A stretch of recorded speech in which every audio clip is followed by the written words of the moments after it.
नमस्कार, आप देख रहे हैं सिटी पोस्ट। मैं हूं अभिषेक मिश्रा। महाराष्ट्र में जिस तरीके से आधी रात को राष्ट्रपति शासन हटाया गया, रातों रात बीजेपी की सरकार बन गई, देवेंद्र फडणवीस ने सीएम पद की शपथ ले ली, उसको लेकर आज सुबह बिहार के डिप्टी सीएम सुशील कुमार मोदी का बेहद अजीबोगरीब ट्वीट सामने आया था। उन्होंने आधी रात को राष्ट्रपति शासन हटाए जाने की तुलना लक्ष्मी गणेश के अनुष्ठान से कर दी थी, आज़ादी से कर दी थी, सभ्यता और इतिहास से कर दी थी। सभ्यता और इतिहास का हवाला दिया था डिप्टी सीएम सुशील कुमार मोदी ने, और इसको लेकर अब नेता प्रतिपक्ष तेजस्वी यादव ने निशाना साधा है, हमला किया है और ये कहा है कि जिस तरीके से महाराष्ट्र में लोकतंत्र की हत्या की गई है, जिस तरीके से बीजेपी सिद्धांतों के साथ खेल रही है, समझौते कर रही है, अगर वही समझौता किया होता हमने तो सुशील कुमार मोदी आज जिस पद पर हैं बिहार की सियासत में, उस पद पर ही वो होते, लेकिन आरजेडी का कोई नेता मुख्यमंत्री होता। हम समझौता नहीं करते, इसलिए संघर्ष कर रहे हैं। किस तरीके से आक्रामक अंदाज में नेता प्रतिपक्ष तेजस्वी यादव ने हमला किया है, निशाना साधा है डिप्टी सीएम सुशील कुमार मोदी पर, बीजेपी पर। सुन लीजिए। अंधेरे में अच्छे काम होते हैं, ये सुशील मोदी जी का कहना है।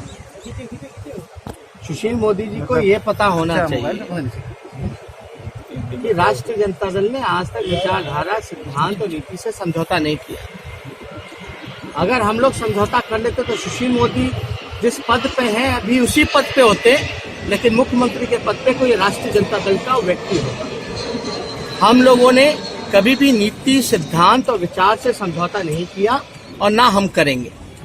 और आगे जिस प्रकार से बिहार में जो ये लोग चाहते हैं, जो मंसूबा ये लोग चाहते हैं, वो बिहार की जनता ने बाय इलेक्शन में इनको जो है संदेश दे दिया है।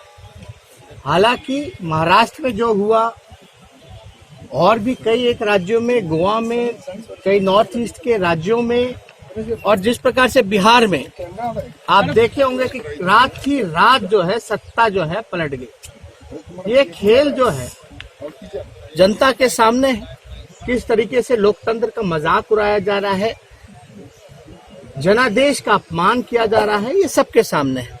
तो सही समय आने दीजिए, जनता सब देख रही है, जनता जो है जवाब देने का काम करेगी। सत्र बढ़ाया जाए और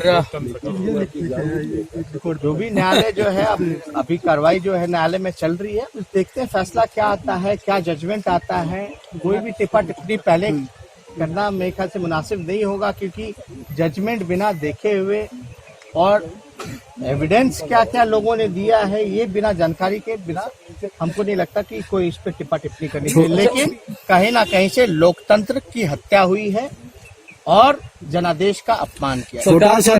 तो डिप्टी सीएम सुशील कुमार मोदी पर आक्रामक थे, हमलावर थे तेजस्वी यादव। उपचुनाव की बात कह रहे थे कि उपचुनाव में जनता ने बीजेपी को जवाब दे दिया है, और लगातार ये दावा आरजेडी का कि हम सिद्धांतों से समझौता नहीं करते, अगर किया होता तो आरजेडी का कोई व्यक्ति मुख्यमंत्री होता। जाहिर है जिस तरीके से ट्वीट किया है सुशील कुमार मोदी ने, उससे बिहार की सियासत गरमानी थी, गरमा गई है, और विपक्ष हमलावर है। उस ट्वीट को लेकर महाराष्ट्र में जो सियासी उलटफेर चल रहा है, उसका असर बिहार की राजनीति पर भी हो रहा है, उसकी गर्माहट बिहार में भी महसूस की जा रही है। ये तय है डिप्टी सीएम सुशील कुमार मोदी के ट्वीट से, और उस ट्वीट के बाद जिस तरीके से तेजस्वी यादव का पलटवार सामने आया है। इस खबर में इतना ही। अगर आपको हमारी खबर अच्छी लगे तो इसे अपने दोस्तों के साथ शेयर करें, हमारे यूट्यूब चैनल को सब्सक्राइब करें, बेल आइकन जरूर दबा दें ताकि हमारी खबरें सबसे पहले आप तक पहुंचे। प्यार, समर्थन और सहयोग के लिए बहुत बहुत धन्यवाद।